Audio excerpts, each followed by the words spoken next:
11 de la mañana con 7 minutos, 11 con 7, estamos para toda la Patagonia chilena, Argentina, ya transmitiendo a partir de este momento a través de Facebook Live, por ciento, y en toda nuestra plataforma de Polar Comunicaciones y en todas nuestras señales, tanto televisivas como radiales. Está con nosotros el tecnólogo médico Jorge Díaz. ¿Cómo está, Jorge? Tanto tiempo que no nos veíamos. Bienvenido. Muchas gracias por la invitación para conversar de los temas que son mi profesión. Sí, porque también a usted le gusta la política, le gusta la dirigencia, le gusta, ha estado metido en varias cosas también. En muchas cosas, sí, muchas cosas, pero siempre es lo humanista de uno, la formación humanista que uno tiene, indudablemente. Que con lo de tecnólogo de repente uno dice que es difícil mezclarlo, que hagan, pero se puede, absolutamente. Sí se puede. De hecho, yo creo que gran parte de la gente que trabaja en salud lo hace por vocación de servicio a las personas. Y eso también es, y creo que la política también es eso. Sí. Servicio a las personas también. Exactamente. Y qué mejor que uno poder entregar ese servicio a través de la salud, cuestión que está tan... de moda no es la palabra, pero la gente está tan preocupada de su salud y de cómo poder satisfacer esas necesidades que puede tener en el rubro de la salud, ¿cierto? Indudablemente que sí, la gente cada vez está más empoderada también, porque antiguamente la salud era una salud paternalista. A uno le decían de qué operarse, le decían qué hacer, este medicamento es para tal cosa, y uno quedaba tranquilo. Pero ahora no, ahora la salud es, si la persona no hace nada por su salud, finalmente es la persona responsable de las enfermedades que va a tener. Hablemos del cigarro, de la comida, chatarra, de muchas cosas, digamos, que podemos analizar respecto a ese tema. Y hablamos también del acceso a la información que hoy día uno tiene. A uno le duele algo y rápidamente se va a Mr. Google, como le llaman, y le pregunta a Google por qué me duele tal cosa o por qué, producto de qué cosa podría ser este dolor. Eso también tiene sus límites, porque uno puede imaginarse un montón de cuestiones. Antes de ayer murió Rick Harrison, un programa que yo seguía, que le decían El Viejo. Sí.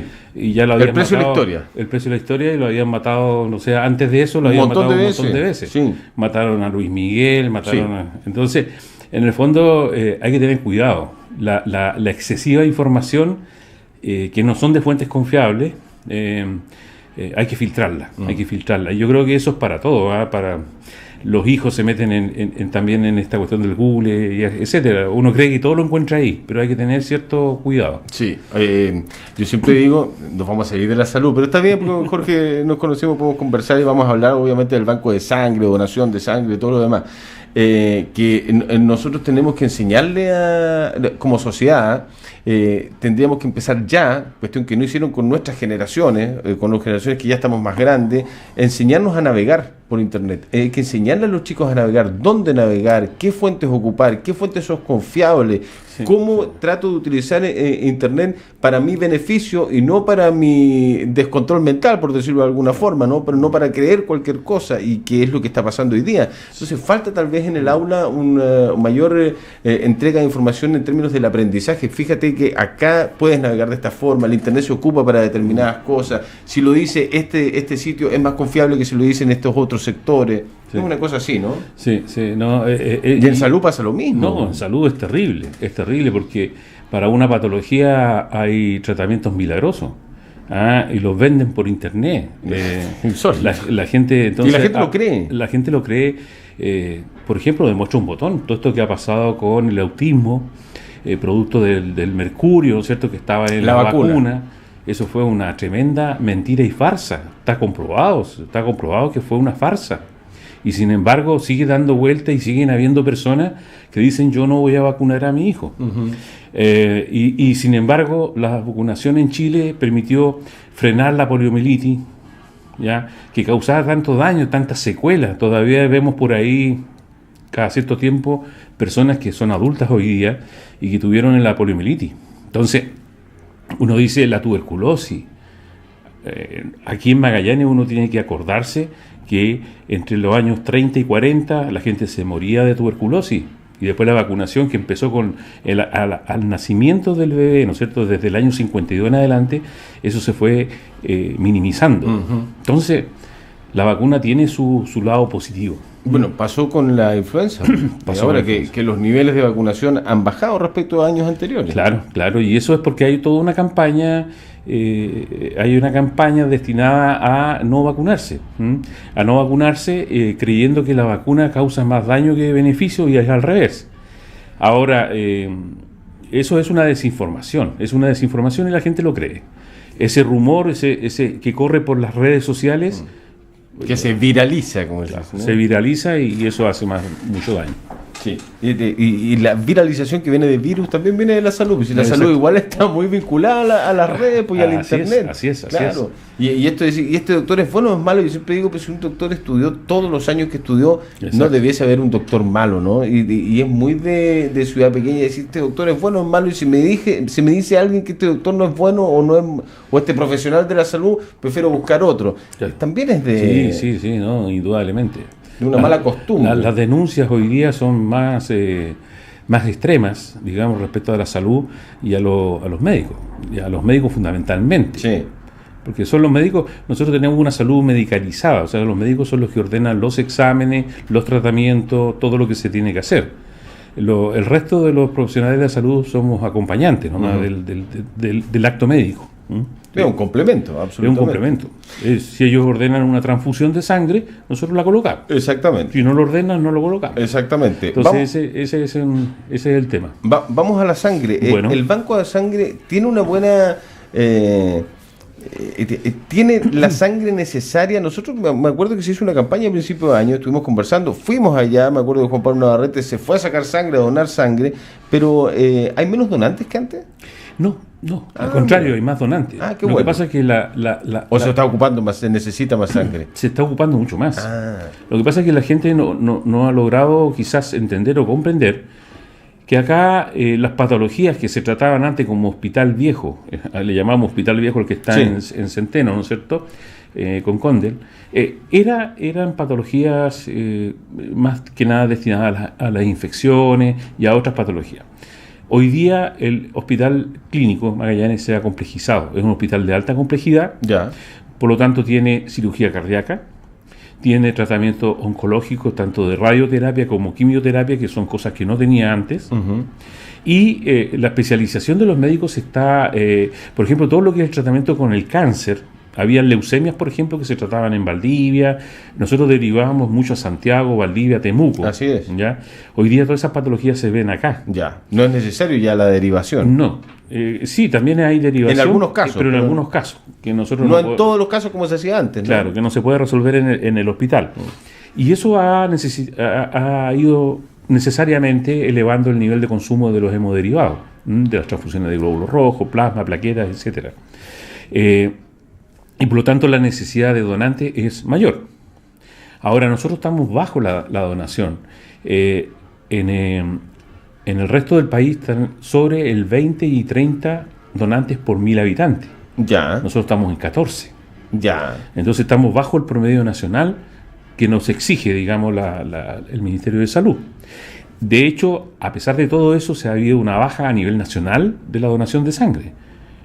Estamos en 80.000 unidades menos, 80.000 donantes menos a partir del año 2016.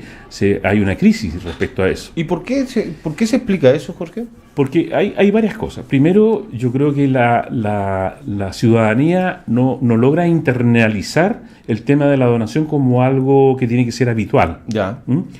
Estamos lejanos a países desarrollados y países cercanos a nosotros como Argentina, por ejemplo, que ellos tienen internalizado. O sea, no hay que hacer mucha campaña para sensibilizar a la gente. En cambio, aquí en Punta Arenas, específicamente, la gente se sensibiliza cuando hay un conocido, muy familiar, conocido, un amigo, un famoso, digamos, magallánico, o cuando impacta. Por ejemplo, en el caso de Gonzalo Muñoz, por ejemplo, cuando impacta el hecho, la gente va a donar. Ajá. Cuando hay un accidente de tránsito donde hay involucrado un joven, ¿no es cierto?, que es tuning, por ejemplo, la gente va a donar. Pero eso es poco, eso es escaso, porque también tenemos el diario. Exactamente. El diario vivir de nosotros es que todos los días necesitamos sangre. Entonces, la gente todavía falta un poco de cultura respecto a el tema de la donación de sangre.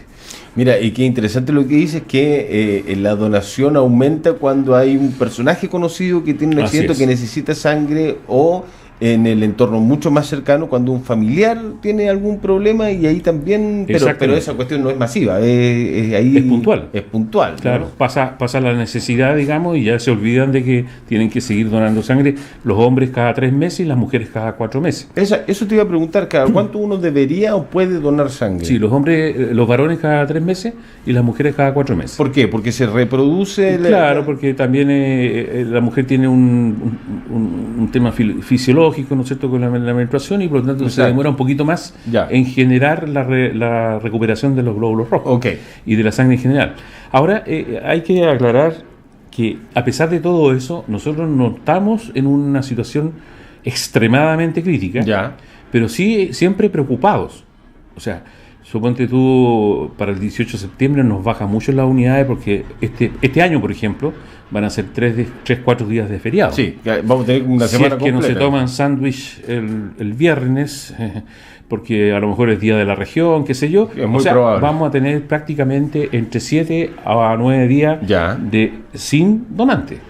Y por lo tanto nosotros tenemos que prepararnos, y la comunidad también, que es nuestra ayuda, para evitar que eso desemboque en una crisis. A ver, siempre pasa en fiestas patrias que o tú, si consumes alcohol, no puedes ir a donar. Claro, si consumes alcohol no puedes ir a donar. ¿Quién nos pueden donar, por ejemplo? Bueno, los que no pueden donar son habitualmente los que tienen problemas, patologías crónicas, pero hay patologías, por ejemplo, como la diabetes y la hipertensión, que estando controladas pueden perfectamente ser donantes. Sí. Ahora, el tema de los tatuajes, la vez pasada recibí una persona un tatuaje que se hizo un tatuaje de toda la espalda. Hacía 2 meses. Entonces, un tatuaje muy grande, donde obviamente la perforación de la piel, ¿no es cierto?, es mayor, en una superficie mayor, y además era a color. Esas tintas, y yo le dije, bueno, te lo hiciste en un lugar certificado por salud, por la autorización sanitaria. Me dijo, no, me lo hizo una amiga, con unos aparatos que tenía, unas cosas, y las tintas. Entonces, hay que entender que eso no puede ser. Eso no puede ser. Igual que no lo puedes recibir como donante. No lo puedo recibir como donante. Podríamos conversarlo en 6 meses, un poco más, quizás 8 meses, dependiendo de la extensión. ¿Por qué, Jorge? ¿Qué pasa con alguien que se hace un tatuaje lo que pasa no puede es que ser donante? Las agujas son reutilizadas. ¿Ya? Entonces, a mí no me consta, no puedo certificar que las agujas hayan sido esterilizadas. Perfecto. Que las tintas hayan sido ocupadas en esa persona y después, si sobró tinta, la botas. O sea, no puedo certificar eso. Y la persona tampoco me lo puede asegurar. Exacto. Por ejemplo, en el tema de la hepatitis. El tema de la hepatitis es, sobre los 12 años no puede donar sangre. Si tuvo una hepatitis sobre los 12 años. Bajo los 12 años sí puede donar sangre. ¿Por qué? ¿Por qué? Porque la hepatitis A, que se contagia por los alimentos, bajo los 12 años se supone que el niño se lava poco las manos y por eso se contagia con alimentos contaminados con deposición. ¿Ya? Sobre 12 años es la iniciación sexual en Chile. Sí. ¿Y quién me certifica que la hepatitis que tuvo es A, B, C? Porque la A, B y la C, que son transmitidas a través de las transfusiones de sangre, también es una posibilidad. También puede tenerla sobre los 12 años. Exactamente. O sea, si tuviste hepatitis a los 18 años, ¿quién me dice que no fue B? Claro. Pero yo le pregunto, ¿usted sabe qué hepatitis fue? Y empiezan a dudar. Y después me dicen, no, fue por los alimentos. Pero no tengo la certeza. No tiene la certeza. Claro. No tiene cómo certificarlo. Por lo tanto, yo como entrevistador, digamos, de esa persona, como yo la rechazo. ¿Cuánta sangre se le saca a una persona que va a donar? 450 centímetros cúbicos. ¿Cuánta sangre tenemos nosotros en nuestro cuerpo? Dependiendo del peso y de la estatura, ¿no es cierto? Entre 4,5 litros a 5,5 litros, por ahí más o menos fluctúa. ¿No? Y, o sea, lo que se saca es más o menos medio litro. Sí, más o menos medio litro, casi vendría siendo el 10% del volumen total. Sí. ¿Quiénes son los que más van a donar sangre? ¿Hay alguna edad específica o es una cuestión transversal? Mira, es curioso lo que pasa con la edad. los donantes de reposición, que son estos que estábamos conversando, estos donantes familiares que van a donar por alguien en específico, en general son de la medianía de la edad, o sea, estamos hablando entre 35 y 55 años. En cambio, los donantes voluntarios, aquellos que tienen la conciencia de donar cada 3 meses los varones, cada 4 meses las mujeres, son jóvenes. Ya. O sea, son entre 18, 19 años hasta los 30 años más o menos. Perfecto. Entonces, y tenemos un grupo de donantes que hemos ido concientizando, digamos, durante muchos años y que se han ido formando en su idea de donar. Entonces, nadie los llama. Ellos llegan. Como responsabilidad ciudadana. Sí, ellos llegan y dicen, me tocó donar hoy día, y van y donan y toda la cuestión. A los cuales le hemos proporcionado un carnet de donante, ya, y ahí anotamos las fechas de donación. Si yo quiero donar, ¿qué tengo que hacer? ¿Tengo que ir al hospital? ¿Cómo lo tengo que hacer? Sí, hoy día no hay colectas móviles que se llaman, o fuera del hospital. Ya. Está la donación en el hospital clínico. Y nosotros ahí le hablamos de todo, lo hacemos que se transformen en donantes voluntarios, a repetición, porque eso es lo que se logra, porque esa es la sangre más segura. Los donantes a repetición son la sangre más segura. Ah, perfecto. Sí. No el donante esporádico, el que ha ido a donar una vez o 2 veces. Claro, ahora nosotros estamos en una campaña ya bastante rato, en que la idea es que transformemos los donantes de reposición en donantes voluntarios. Nosotros en estos momentos tenemos un 21% de donantes voluntarios hasta la fecha de mayo de este año, y tenemos que llegar a un 32% este año para que el año 2020, porque Chile tiene firmado un convenio con la Organización Mundial de la Salud, ya, que lleguemos al 50% de donantes voluntarios. Yo no sé si lo vamos a lograr. Es harto, porque estamos hablando de alrededor de 2.500 donantes en el año, 2.500 efectivos, o sea, estamos hablando de 1.250 donantes voluntarios. El año pasado, en 2017, tuvimos 401 donantes voluntarios. Entonces, saltar ese paso, necesitamos apoyo, necesitamos...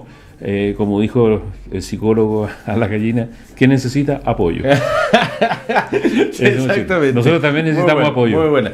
Bueno, acá tiene un pollo para que hagamos campaña para que la gente vaya a donar. La última, que es una cuestión muy personal, ¿cómo ha ayudado usted, que es tecnólogo médico, Jorge? ¿Cómo ha ayudado la tecnología médica en el deporte, en el fútbol? Se habla de plaquetas, le vamos a inyectar plaquetas para que el desgarro sane más rápido. ¿Cómo ha ayudado la tecnología médica en eso? Sí, a ver... ¿O qué rol cumple la sangre, las plaquetas para poder apurar? De hecho, ya no es como antes.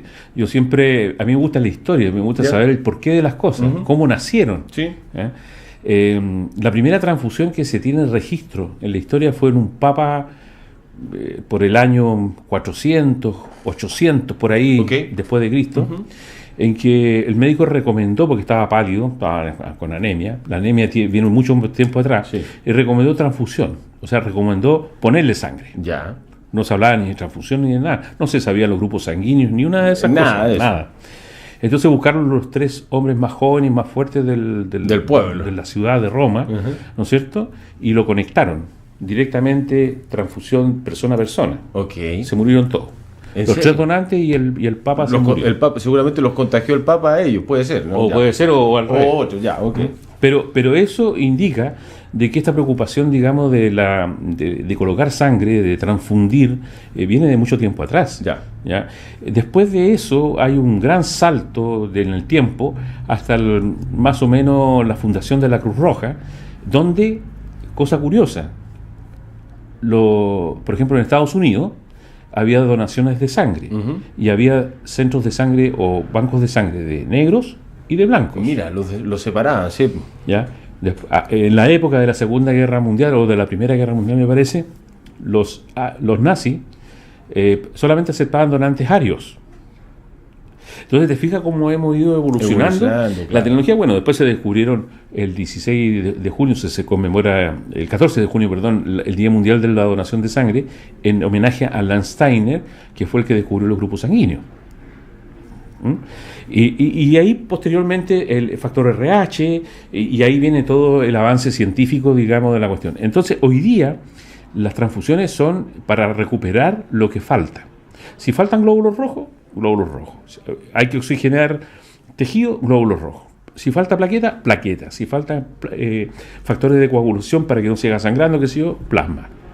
Entonces, eso ha originado de que hoy día se producen a partir de un donante 3 o 4 productos dependiendo de lo que sea. Perfecto. ¿Te fijas? Sí, claro. Entonces, por ejemplo, en muchos tratamientos para el cáncer, para leucemia y otros de la sangre, se produce una baja de plaquetas. Ya. Entonces necesitamos plaquetas. Plaqueta. Y la plaqueta dura 5 días.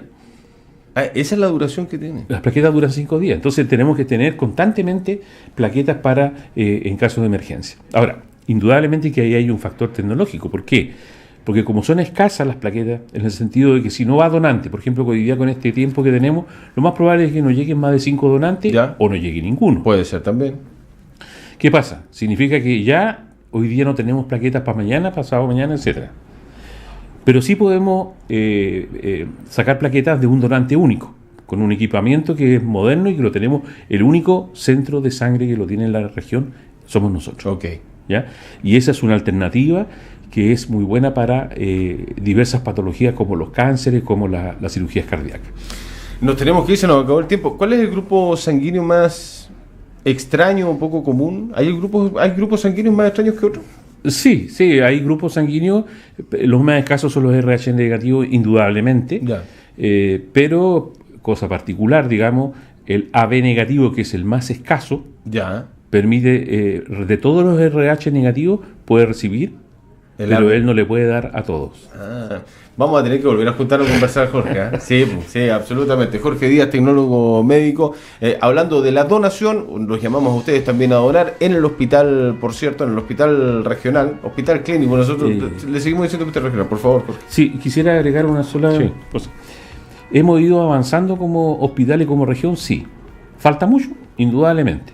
Hoy día tenemos la gran particularidad de que tenemos una médico jefe, que es hemato-oncóloga adulta, y que ella es nuestra jefe médico del Banco de Sangre, y lo cual ha significado un impulso a todas estas situaciones que hemos conversado. Perfecto. Jorge, puertas y micrófonos abiertos para una próxima cita. Muchas gracias, Mauricio. Un gusto haberte visto y conversado contigo. ¿Ya? Que estés muy bien. Pausa breve. Se viene Hernán Nano Soto, el nuevo director del FOSIS, a conversar con nosotros en los próximos minutos.